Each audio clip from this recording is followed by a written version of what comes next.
Okay.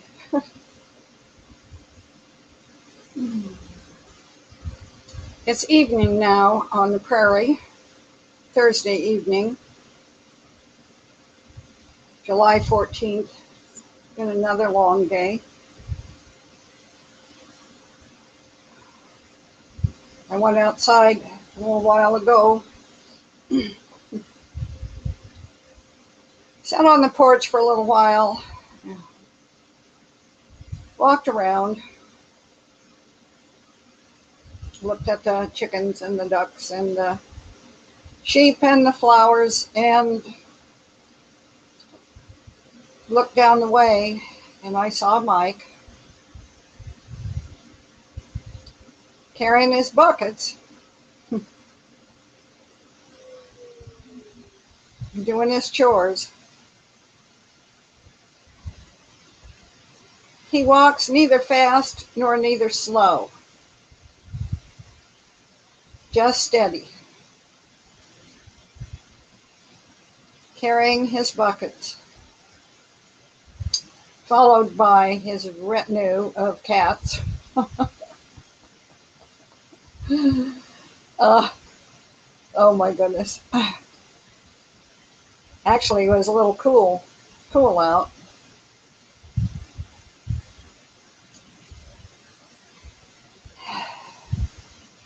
And in the evening, early evening, I generally make another pot of coffee to get me through the night work session.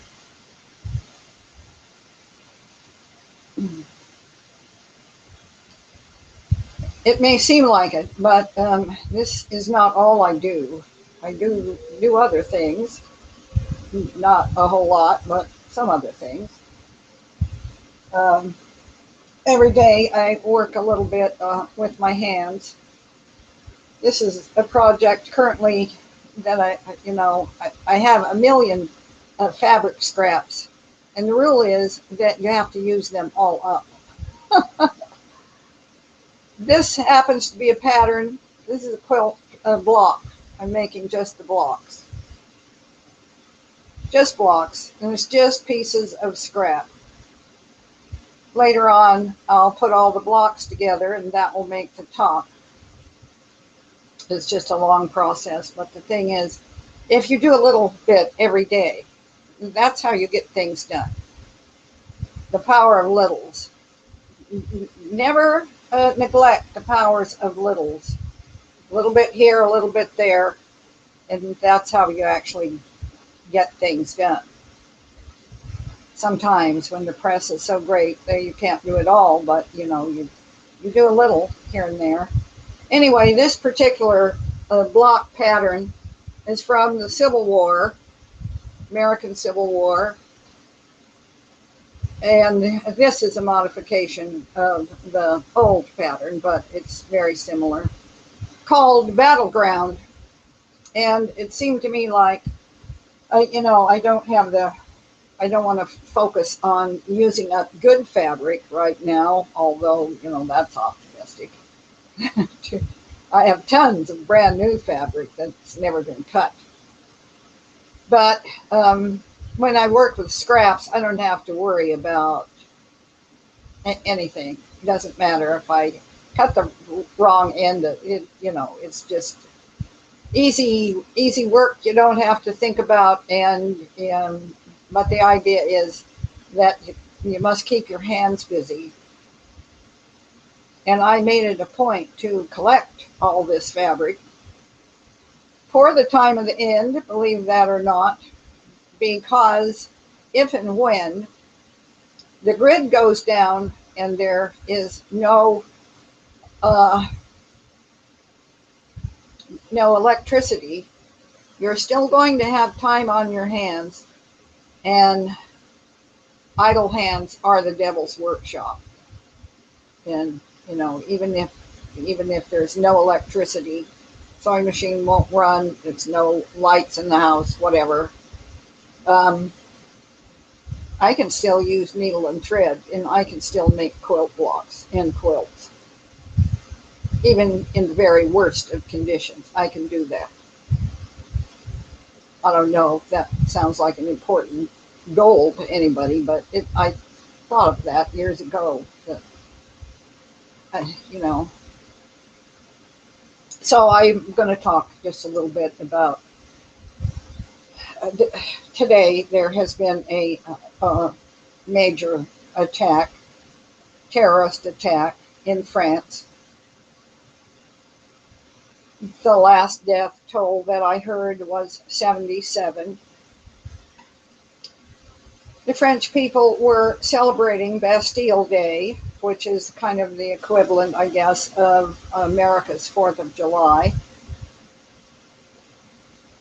And it seemed to have been lovely weather. There was a good turnout. People were out celebrating on the street and watching fireworks and, you know, all of that.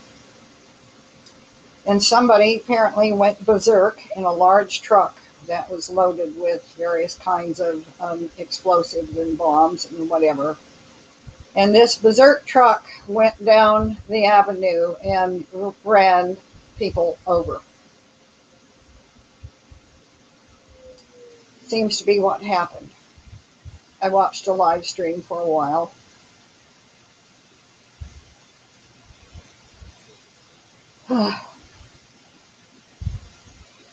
I will say that the timing of that attack is not merely coincidental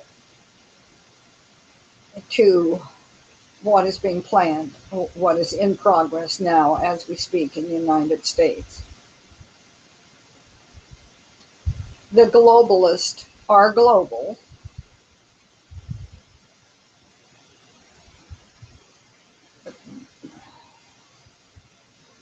That explains it right there. The globalists are global. And all of this, these terror attacks, and all of this, is connected to and is involved with the Islamic movement, both the physical movement of the population into areas where they don't belong, but have gone and are continuing to take over. It is not accidental what we are seeing. So what do we do about this? The other day, I remember Omega made a comment about feeling a little bit uncomfortable when he had gone to a movie theater to see a movie called Independence Day 2, I believe was maybe the name of the movie.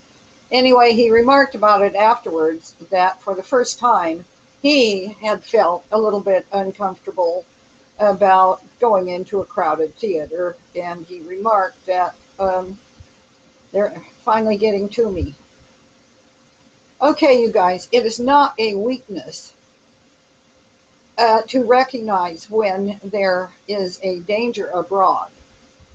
That is not a weakness. That is not caving in to fear propaganda or it's not caving. It's being alert, aware, and intelligent in doing the smart thing. This is not a contest. You know, that this is not that kind of a contest anyway. So the appropriate thing to do when you are aware that there is danger abroad, first of all, you want to avoid that encounter.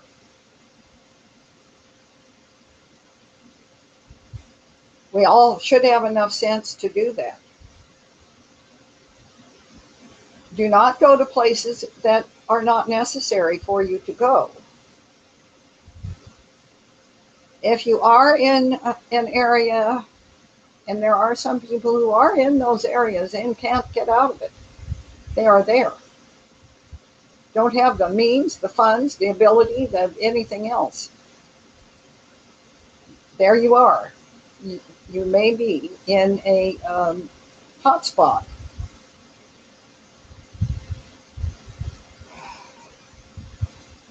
We have to recognize this.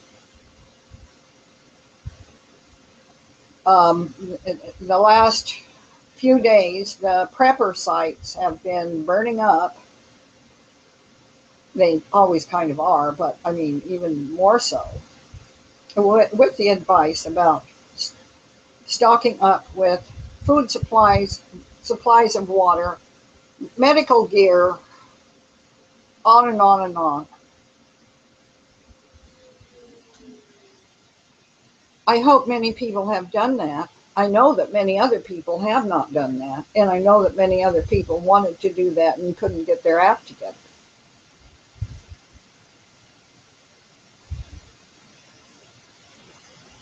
And it may be too late now. So I can't really realistically talk about that what your shopping list should be, and you should run down to Kmart and or Walmart or wherever and clean out the shelves and all of that. But we're kind of now beyond that point. So what do we do? This is where, first of all, situational awareness needs to come to the fore. First, you stay away from uh, any likely situation of danger or violence involving crowds. It could be any crowd, anywhere. Don't go there. If you don't need to go into a crowd, don't go there. Certainly, this is not the time to go sightseeing in crowded areas. Many people right now are actually traveling. They're away from home. They're on their summer vacation. They're not even aware of pending anything. So if you are aware, count that as a big blessing, and that's your first and most important defense right there, is if you know what is happening or know the potential of what may happen.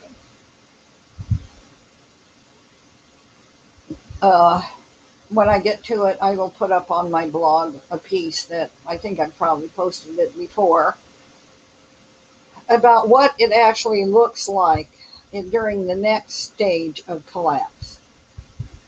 There will be very relatively few of us getting hit by a truck bomb or, shot by a sniper. Relatively few that are going to encounter that kind of reality.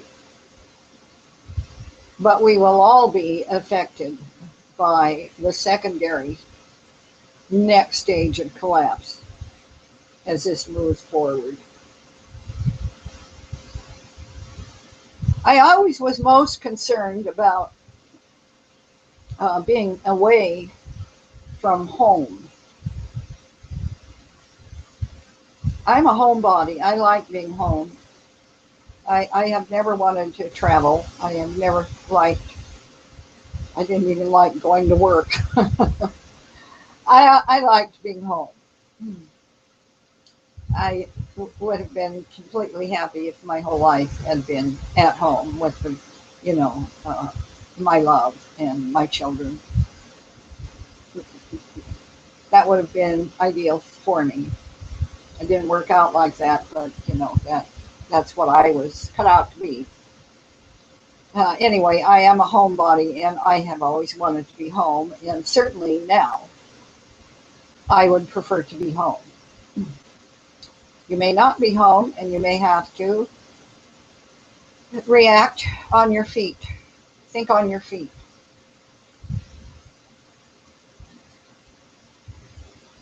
You may have to learn to think on your feet on the spur of the moment. So open your brain up to that idea of thinking on your feet. I had to learn to think on my feet to do the kind of employment work that I did. And sometimes I would critique myself afterwards, if there was,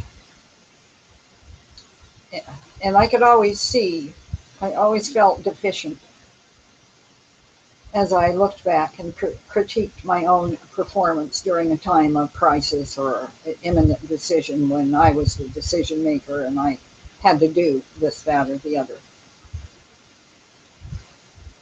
So I will tell you, whatever you do is not going to be good enough in your own viewpoint. And you just have to be content with that. All we can do is the best we can do. And even the angels cannot do better.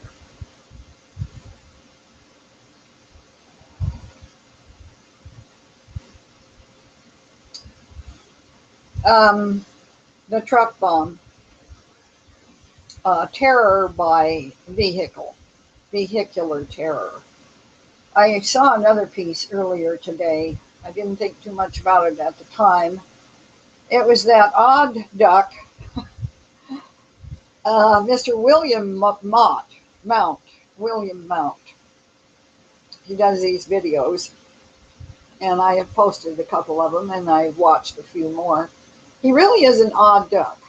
I described him as that in the beginning, but I now know a little bit about his history, and he is sometimes right in some of his assessments. Anyway, I watched a video of him today, which he had done yesterday.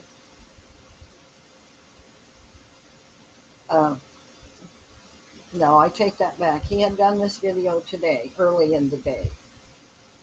And he was reporting that his sources are telling him that in some cities, the Black Lives Matter team is already out on the street and is already revving up, already starting up a day early ahead of the scheduled event for Friday, beginning at 4 o'clock Eastern. Or maybe it's 4 o'clock on the West Coast and 7 o'clock on the East Coast, however that goes. I always get mixed up on that.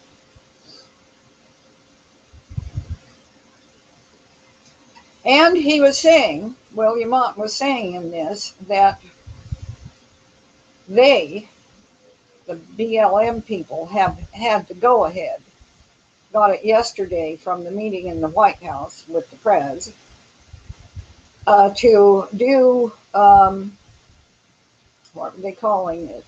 Hit the brake. Hit the brake, hit the brake, hit the brake. And this is a tactic in which the attacker maneuvers an automobile in front of somebody on freeway or on the street that they want to take out. A white guy in a vehicle that they want to take out. And the BLM guys are being told to maneuver their vehicle in front of a vehicle that they want to target. Get in front of them and, moving at a nice little, the speed of traffic or whatever. Slam on your brakes.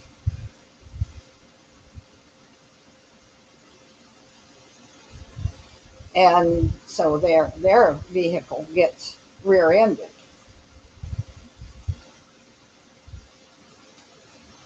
And I can't remember quite all the rationale that went with this. But anyway, after seeing this truck bomb thing, I am going to guess that one of the components is going to be terror in a variety of ways involving vehicles. That's just a little heads up. So if you're, out there having to drive through your, because people are going to have to continue their normal life tomorrow. You can't sit, most people don't have the luxury of sitting holed up. Uh, Jenny, I know, has made 2 trips to the nearest shopping center sized town today in the course of her activities, and she probably have to go again tomorrow. Involves being on the freeway like for 20 miles. It's not the kind of freeway that you think of in California, but for here, it's a main road. I'm just saying.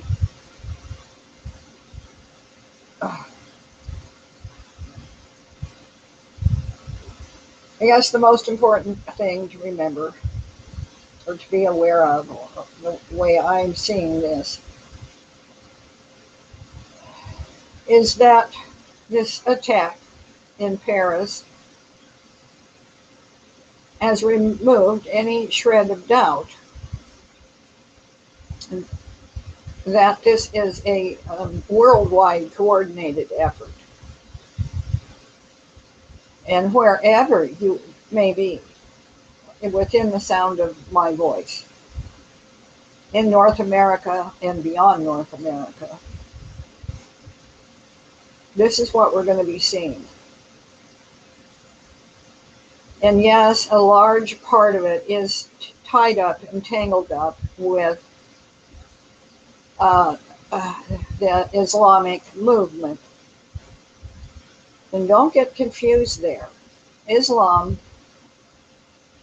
is not a religion. It's a geopolitical ideology. And it has been fielded and fronted, guided and directed by the Zionists who are joined at the hip with the leaders of Islam, stemming from Turkey, from the Turkish, Erdogan, Ergo the turtle. I don't know, it's just an odd name, Erdogan. Erdogan wants to be the caliphate.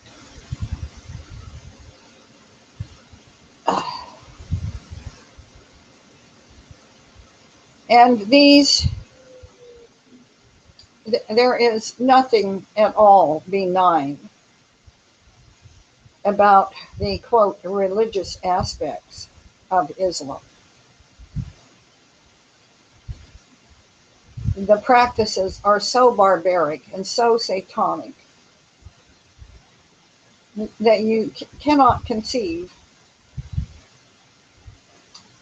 of it being anything other than hugely infected with the demonic parasites, these demonic entities. I cannot say that every member of the born into that culture is soulless, and yet I think they really are. I really do think that. I think they are. They have to be absolutely soulless. And if they are not soulless to begin with, by the time they have reached the age of 10, that they have been so infected. And it is an infection. The demonic entities are not, I've said this, they're not floating around in the air.